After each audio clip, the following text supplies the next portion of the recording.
comunicado.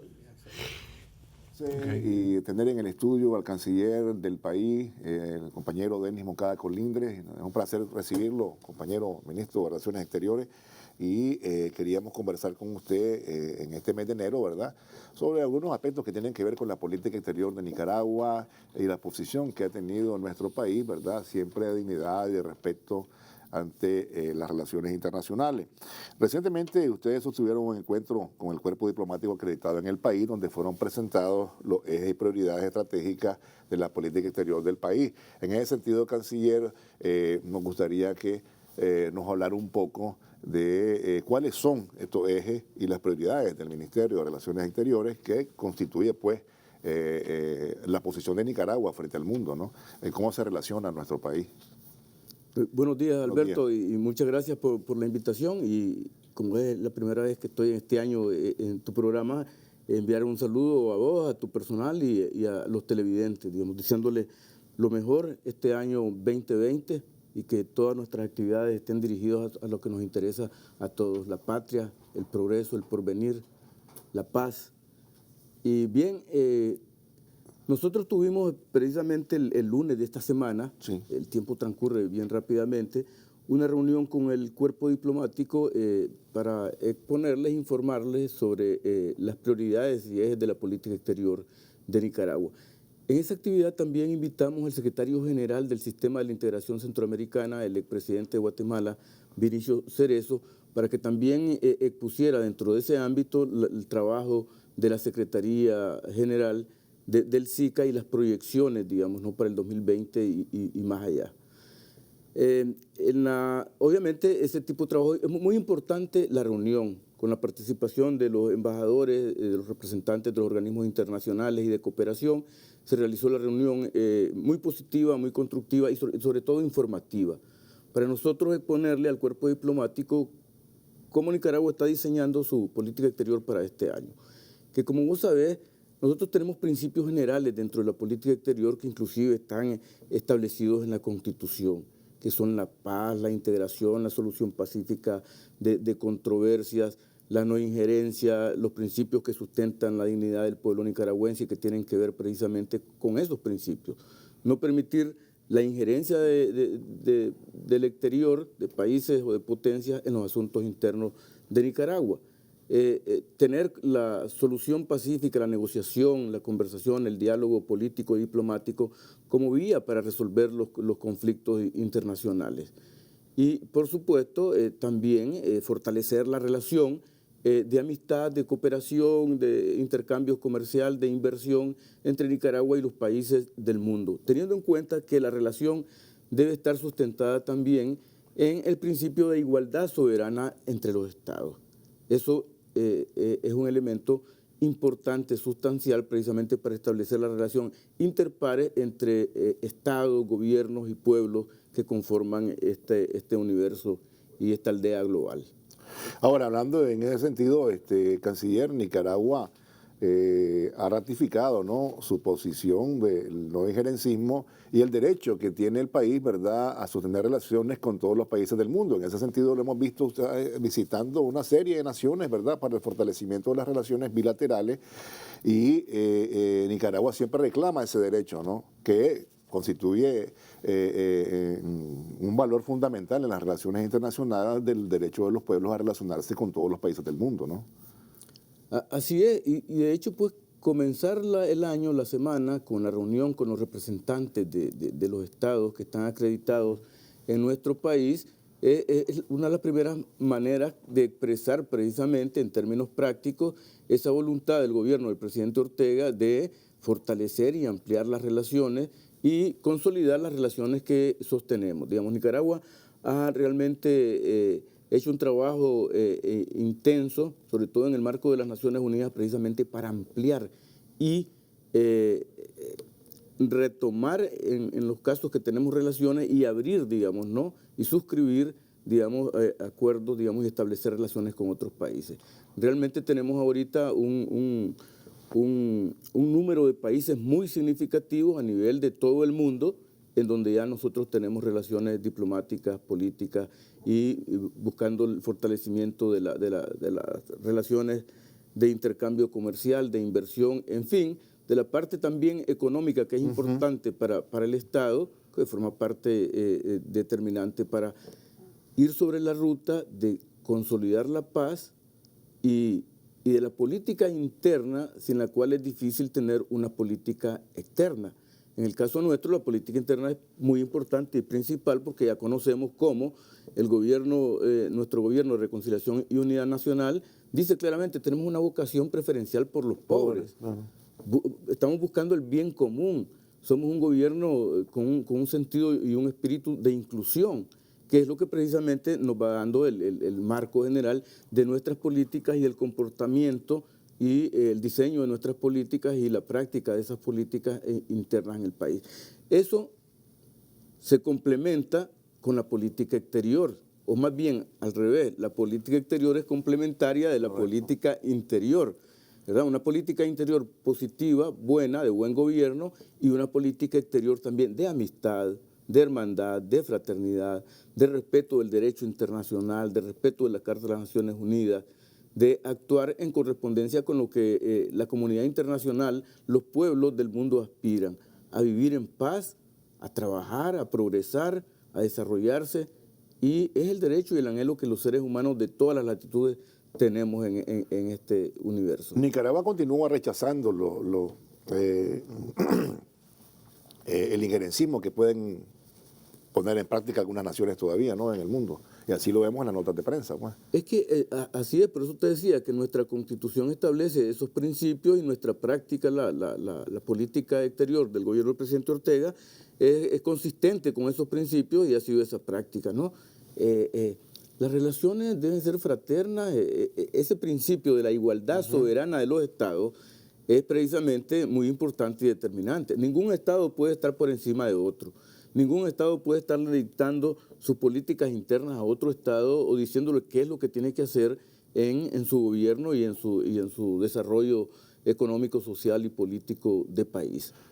A veces hay perversidades, algunos que dicen, no, es que es más pequeño, este no debería, no, de verdad, algunos discanalistas, ¿verdad? No, dicen, este es muy pequeño, no debería tener la fuerza que tiene el voto del grande. O sea, es una torpeza total, ¿no?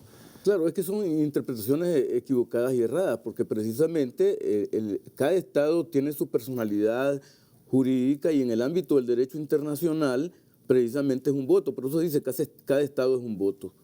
Y entonces cada estado está conformado de la población, del pueblo de ese país que merece respeto, que tiene dignidad, que tiene principios, valores, que tiene diseños propios, que define sus propias políticas. Y en ese elemento está el respeto precisamente que debemos tener todos los estados y todos los gobiernos y todos los pueblos con relación a los países que conforman este universo. Recientemente se celebró en México la reunión de la CELAC, ¿verdad? En este sentido, la comunidad de estados latinoamericanos y caribeños, usted hablaba en nombre de Nicaragua, a nombre de Nicaragua, y abogaba por el fortalecimiento de este organismo, ¿verdad?, de integración regional, y también ratificaba los lazos de hermandad con las naciones, ¿no? Este es un espacio, digamos, y usted recordaba, ¿verdad?, que había sido una iniciativa que muchos impulsaron, el comandante Fidel Castro y que surgía de la reunión de Río. ¿Qué ocurrió en la CELAC? ¿Cuáles fueron los aspectos más relevantes que se pueden destacar, canciller? Además, usted aprovechó para sostener algunos encuentros bilaterales, ¿verdad? Sí, es que esta semana ha sido interesante, ¿sí? si te fijas, porque precisamente el lunes, con la reunión con el cuerpo diplomático y con la participación del secretario general del SICA, y definimos nosotros las prioridades que tienen que ver con esto que estábamos conversando en la política exterior del Estado. Posteriormente, ya el 7, participamos en México, 7 y 8, en la reunión de la CELAC. Como vos sabés, la comunidad de estados latinoamericanos y caribeños realmente ha sido un gran logro y un éxito de los países de América Latina y el Caribe, creando esa organización de diálogo, de conversación, de complementariedad, de cooperación, de inversión, con la participación únicamente de los 33 países de América Latina y el Caribe y sin la participación de los países del norte de América, ¿sí? Eso implicó un enorme avance y realmente un paso importante en ese espíritu y en esa voluntad y en ese anhelo histórico de los países de América Latina de consolidar su unidad, su integración, sin injerencias y sin intervenciones de otros países que siempre están precisamente queriendo dictar la ruta a seguir en el caso de los países de América Latina. El avance de la CELAC ha sido ese. Por situaciones coyunturales, la CELAC sufrió una especie de impasse, ¿verdad? De impasse, pero bien, que está siendo retomado ahorita y eso es lo importante, ¿no? México se propuso para la presidencia pro tempore de la CELAC y todos los países apoyaron esa petición de México de asumir la PPT, y eso fue lo que tuvimos la reunión en México con la participación del canciller Ebrard, del presidente Andrés Manuel López Obrador y de 29 representantes de los países que integran la comunidad de estados latinoamericanos y caribeños. En esa actividad realmente México ya quedó, realmente inició su actividad como presidencia pro tempore de la CELAC.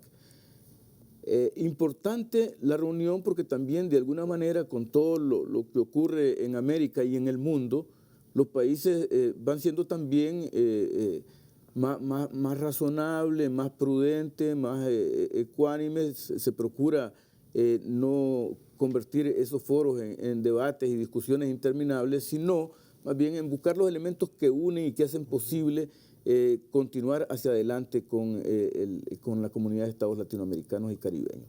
Nosotros ahí, como siempre ocurre, aprovechar las actividades propiamente dichas y colateralmente, por decir de alguna manera, aunque está íntimamente ligado, buscamos cómo hacer relaciones y reuniones bilaterales con la diversidad de países con que nos encontramos para fortalecer las relaciones, intercambiar puntos de vista, opiniones, y también una forma también de consultas comunes, digamos, sobre la situación internacional y los puntos de vista que cada país tiene, cada gobierno tiene, y eso es interesante porque pues, contribuye a fortalecer también la opinión y los puntos de vista que se tengan sobre determinada situación. Nosotros nos reunimos precisamente ahí en México con el compañero canciller de Cuba, Bruno Rodríguez, conversando, intercambiando y siempre reafirmando y reconfirmando las relaciones fraternas, hermanables y solidarias ya históricas que tenemos con Cuba, y también con el compañero vicepresidente de Venezuela, Jorge Rodríguez, con quien también, bueno, nosotros y Venezuela también tenemos una relación sólida, fraterna, solidaria, y siempre intercambiamos sobre la situación, sobre cómo estamos viendo la CELAC en ese momento y cuál estamos viendo que debe ser el comportamiento general para echar adelante precisamente la comunidad de estados latinoamericanos y caribeños. ¿Cómo ve en perspectiva esta integración latinoamericana y caribeña a través de este instrumento, canciller? Hubo el impasse, digamos, se retoma México, que ha sido muy importante también en la región, ¿verdad? Y siempre ha sido un país de avanzada. En ese sentido, digamos, es un nuevo impulso para este esfuerzo, canciller. Sí, y la presencia, pues, de 29 delegados, usted lo mencionaba, ¿no? Sí. Sí, recordemos que realmente para el nacimiento de la CELAC fue un esfuerzo enorme, inclusive de fusión de lo que fue la CAL, la Cumbre de América Latina y el Caribe para cuestiones de la economía y el desarrollo. Que no prosperó, ¿verdad? El desarrollo, y el Grupo de Río, que también era otro organismo importante para América Latina, y después de muchos debates, discusiones, se logró fusionar esos organismos para crear la CELAC. Y en esta actividad jugaron un papel muy importante y que siempre hay que recordarlo, el presidente Fidel Castro de Cuba y el comandante Hugo Chávez claro. de Venezuela, y otros países y otros jefes de Estado también que hicieron posible la Cumbre de la Unidad en México, ¿verdad? Y después la primera cumbre ya de funcionamiento de la CELAC en Caracas, después en Santiago, después en Cuba, después en Costa Rica y en Ecuador. En fin, con muy buen suceso, la CELAC comenzó sus primeros años de existencia, ¿no? Y indudablemente con la presidencia de México, México contribuye a retomar y reoxigenar, pudiéramos decir, digamos, a la CELAC para continuar trabajando. El presidente de México, precisamente en la participación que tuvo en una reunión con los jefes de delegaciones que estábamos ahí, los cancilleres, precisamente él expresaba la solidaridad de México con toda América Latina y el Caribe, la buena disposición de México realmente de contribuir con todo lo que fuera posible para los proyectos y programas, digamos, ¿no?, que contribuyan con el desarrollo. Y entonces hay un buen ambiente, hay un buen espíritu, digamos, ¿no?, para que la CELAC continúe caminando. Ya este año se producirán las reuniones que correspondan. Hay muchos temas, digamos, dentro de la agenda de trabajo que tienen que ver con educación, que tienen que ver con economía, que tienen que ver con la superación de la pobreza, que tienen que ver con cooperación en el ámbito aeroespacial, en fin, también turismo. Es decir, los temas que nosotros también tenemos como prioridad, hay coincidencia en lo que se ha planteado como plan de trabajo de la PPT de México. Ahora, también usted participó y decía pues que hoy estamos en lunes, ¿verdad?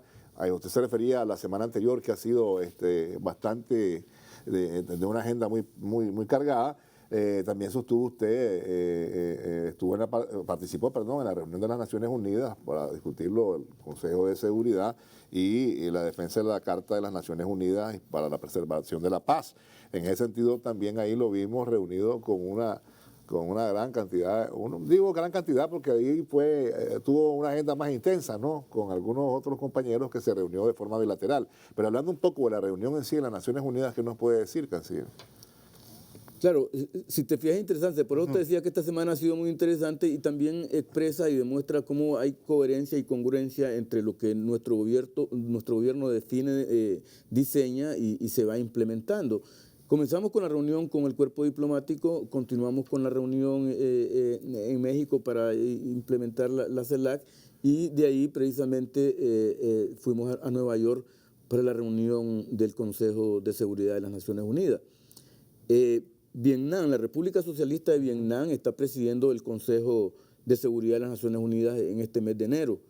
El viceprimer ministro y canciller de Vietnam, Pham Binh Minh, envió una carta de invitación a nuestro gobierno de Reconciliación y Unidad Nacional para que participáramos precisamente en ese debate abierto que organizó Vietnam como presidente del Consejo de Seguridad.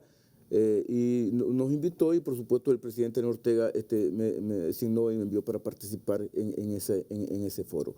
Importante que Vietnam realmente en la situación internacional y mundial con toda la crisis que se está planteando por las agresiones y los crímenes selectivos que la potencia del norte realiza violentando el derecho internacional, Vietnam convoca a una reunión no para tratar el tema específico en sí, sino algo todavía más abarcador y que implica precisamente tocar ese tema, que es hay que respetar la Carta de las Naciones Unidas, ¿sí?, para preservar la paz y la seguridad internacional. Es decir, estamos hablando del respeto al derecho internacional, que es un avance de la humanidad y un instrumento sustancial, fundamental, necesario precisamente para detener, contener y evitar que potencias, y en este caso hay que decirlo claramente, el gobierno de Estados Unidos de Norteamérica está irrespetando, violentando el derecho internacional, violentando la Carta de las Naciones Unidas y tomando una serie de acciones y decisiones que realmente no contribuyen a fortalecer y a preservar la paz en el mundo, de la paz y la seguridad internacional. Por otro lado, pretenden, digamos, hacer de su propia legislación y sus propias decisiones como si fueran leyes extraterritoriales, lo cual rompe precisamente y violenta los principios de soberanía de otros estados, ¿sí? Y aplicando medidas unilaterales, ilegales e injustas, digamos, indebidas, que no tienen cabida. Entonces hay un ambiente de agresión, de rompimiento de la Carta de las Naciones Unidas y del derecho internacional. El foro, entonces, la reunión que inicialmente se había previsto que fuera para un día, realmente generó tanto interés a nivel internacional y mundial que se prolongó, creo que se va a prolongar hasta el lunes por la cantidad de estados que solicitaron participar. Nosotros, por la invitación que nos hizo Vietnam, realmente participamos el primer día, digamos, con nuestra posición, la posición de nuestro gobierno, que es generalmente la que ya conocemos. Respetemos el derecho internacional, respetemos las Cartas de las Naciones Unidas, actuemos de conformidad con ello, porque el mundo anhela, quiere y exige paz para vivir para trabajar, para progresar, para que cada país tenga en su patria el futuro y el desarrollo de progreso, de bienestar y de tranquilidad. En ese sentido, esta potencia a la que usted se refiere, lamentablemente, pues no, a veces desobedece lo que marca o lo que dice las Naciones Unidas, ¿no? Y ya lo hemos visto, pues, en situaciones bélicas, inclusive, donde han justificado agresiones armadas, intervenciones militares, no haciendo caso a las recomendaciones de las Naciones Unidas. Pues es lamentable, ¿no? Por eso es que los países del mundo, ahorita, precisamente en esta reunión del Consejo de Seguridad de la ONU, vos podés observar cómo se incrementó notablemente la participación de los estados y de los gobiernos en esa reunión, porque realmente es una forma de decirle al gobierno de los Estados Unidos: cumplan y respeten la Carta de las Naciones Unidas, cumplan y respeten el derecho internacional, respeten a los estados, su soberanía, su autodeterminación, su libertad y su independencia. Hay que actuar en el marco del derecho internacional, o de lo contrario generar situaciones que tensionan y que ponen preocupado, digamos, ¿no?, al mundo, y todo el mundo tiene derecho a vivir en paz y en tranquilidad, y no estar sujeto precisamente a ese tipo de agresiones, al uso de la violencia o a la amenaza del uso de la violencia, como ocurre en estos casos, porque realmente no, es inadmisible que un Estado tome decisiones, digamos, de cometer crímenes selectivos contra altos funcionarios políticos, diplomáticos o militares de un país que forma parte de esa comunidad que es la Organización de las Naciones Unidas. Y eso es lo que el mundo le está diciendo ahorita al gobierno de Estados Unidos: ajústese, cumpla, sujétese, sométase al derecho internacional y deje de estar gobernando por tuit de una manera salvaje, retrógrada, digamos, que ya no cabe en el mundo actual. Y como vos me decías, en ese marco nosotros realmente realizamos reuniones bilaterales también con 11 representantes de los estados que forman parte del Consejo de Seguridad.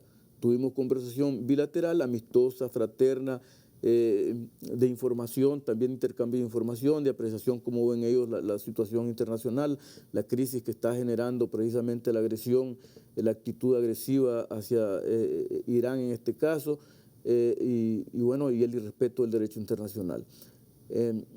Interesante, positiva e intensa, digamos, ¿no?, entre participar en el foro, expresar la posición del Estado, y también en los intertantos aprovechar los espacios para reunirte, digamos, ¿no?, nos reunimos con 11 representantes, miembros del Consejo de Seguridad de las Naciones Unidas.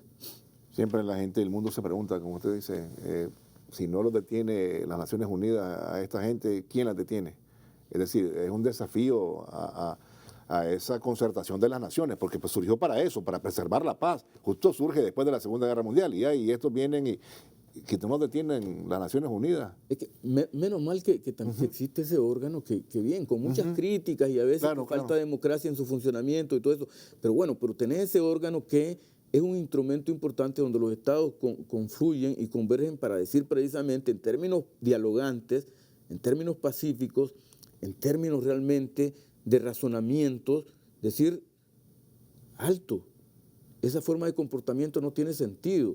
Si continúa el gobierno de Estados Unidos con esa forma de comportamiento, crea una crisis internacional global, preocupación que afecta los mercados, que afecta la economía, que afecta la energía, que afecta, en fin, todos los elementos que se mueven en el mundo, que forman parte de los intercambios, de la comunicación y de la relación entre los países.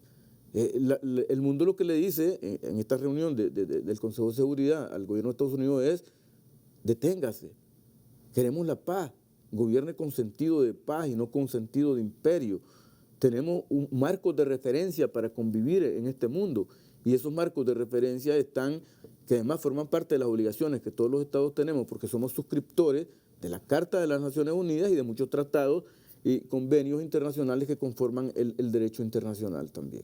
Permítame ir a una pausa. Vamos a ir a una pausa, pero no se vayan, ya regresamos.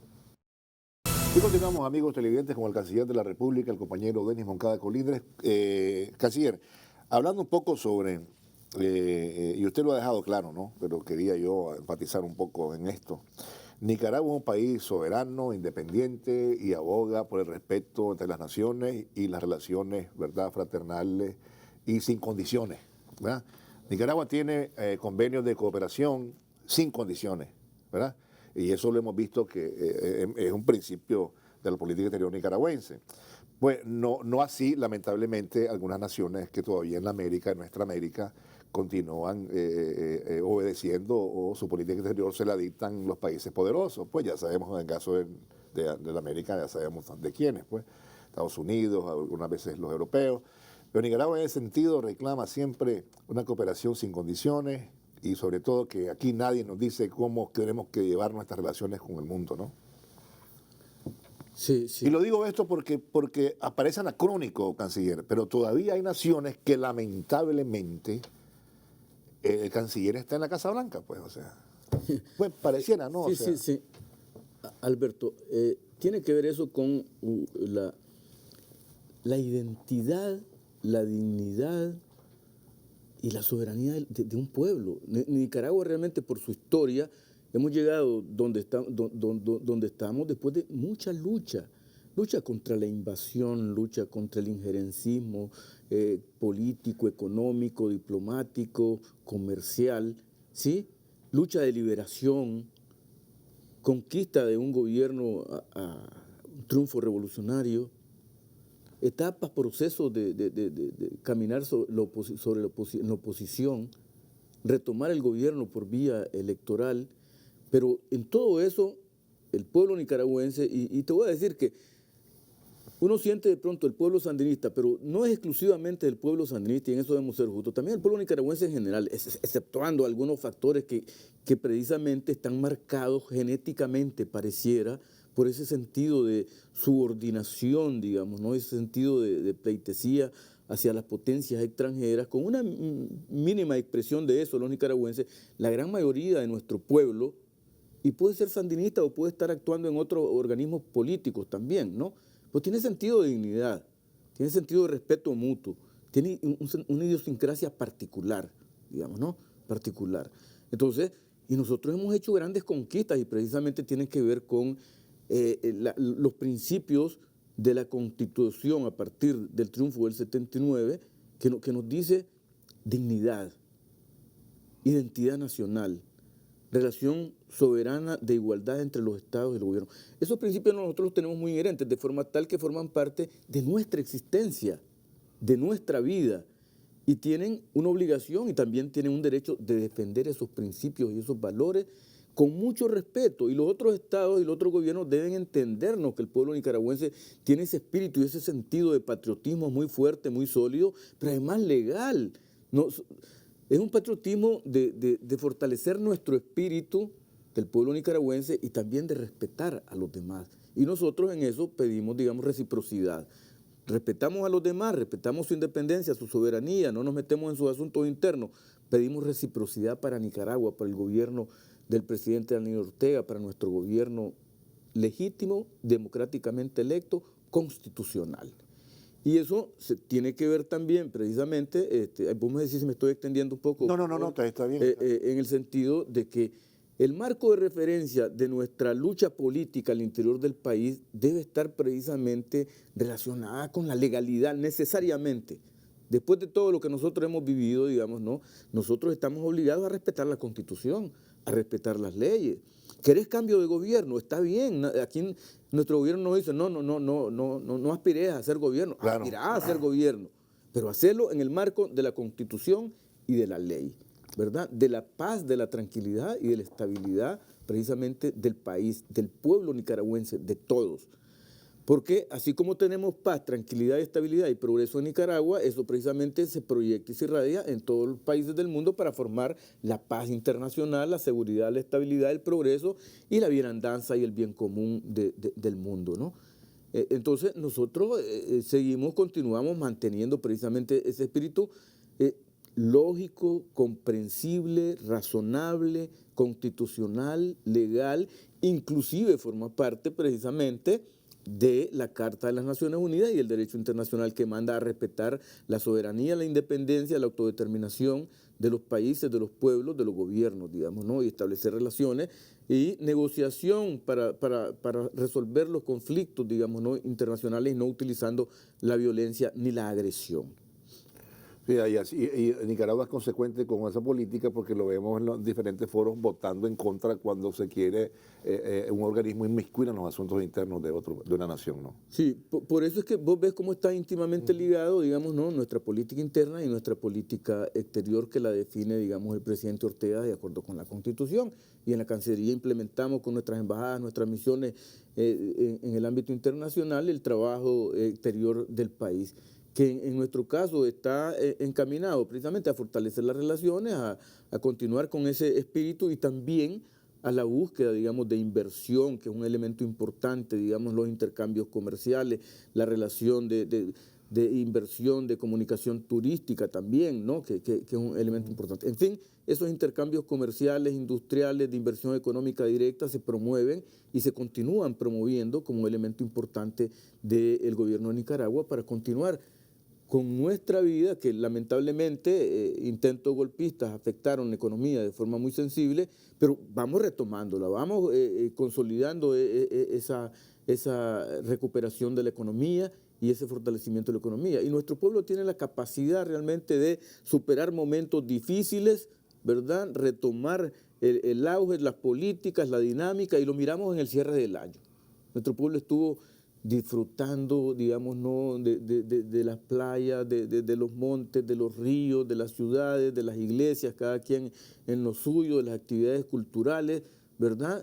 Con ese espíritu propio de los nicaragüenses, alegre, entusiasta y de superar las dificultades paulatina y progresivamente, y vamos en esa ruta positiva del buen gobierno con nuestros programas económicos sociales implementándolos y con nuestra política exterior para fortalecer precisamente y para contribuir también con esa gran política interna que tenemos en beneficio de nuestro pueblo, de todo nuestro pueblo, con sentido de inclusión, de patria, de paz, de estabilidad, de progreso, como queremos todos los nicaragüenses.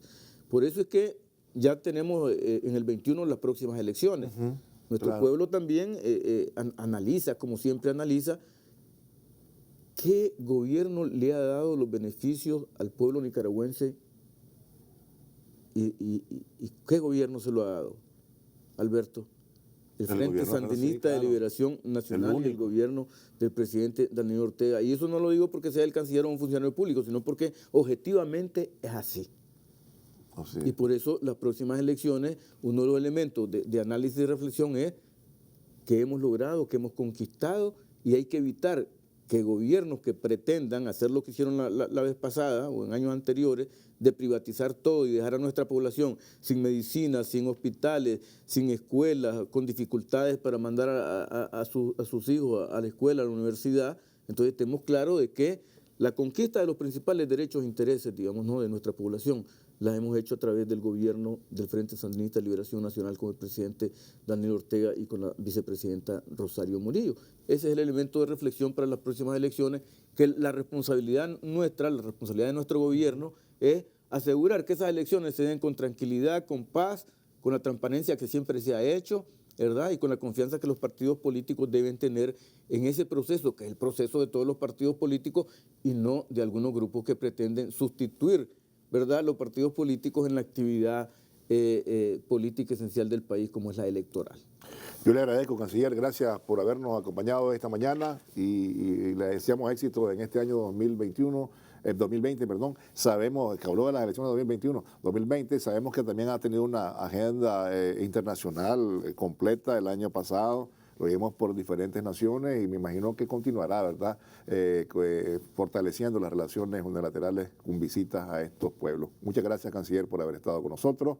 Si quiere agregar algo, pues es el momento. Si no, pues le agradezco mucho que haya estado con nosotros. Sí, muchas gracias, Alberto. Muchas gracias por la invitación. Y solamente decirte que realmente que esa dinámica de visita forma parte de la política exterior decidida por el presidente Ortega, precisamente de fortalecer nuestras relaciones, mantener la comunicación, los intercambios, ¿sí?, invitar también a otros estados que nos visiten, que envíen sus delegaciones para explorar el ambiente de Nicaragua, y posibilitar las inversiones y los intercambios comerciales. Entonces, es muy importante porque todo eso, digamos, contribuye precisamente a la política, a desarrollar la política interna de nuestro país. Y decirte que realmente los países africanos, por ejemplo, que hemos visitado en los últimos, hay mucha simpatía y mucho respeto por el comandante Daniel, digamos, ¿no? De los gobiernos de África, y lo expresan, lo han manifestado con el apoyo que nos van a dar para que Nicaragua sea observadora en la Unión Africana. Sí. Ok. Yo le agradezco, canciller, gracias por habernos acompañado. Bien, amigos, vamos a irnos a la pausa, no se vayan, tenemos más.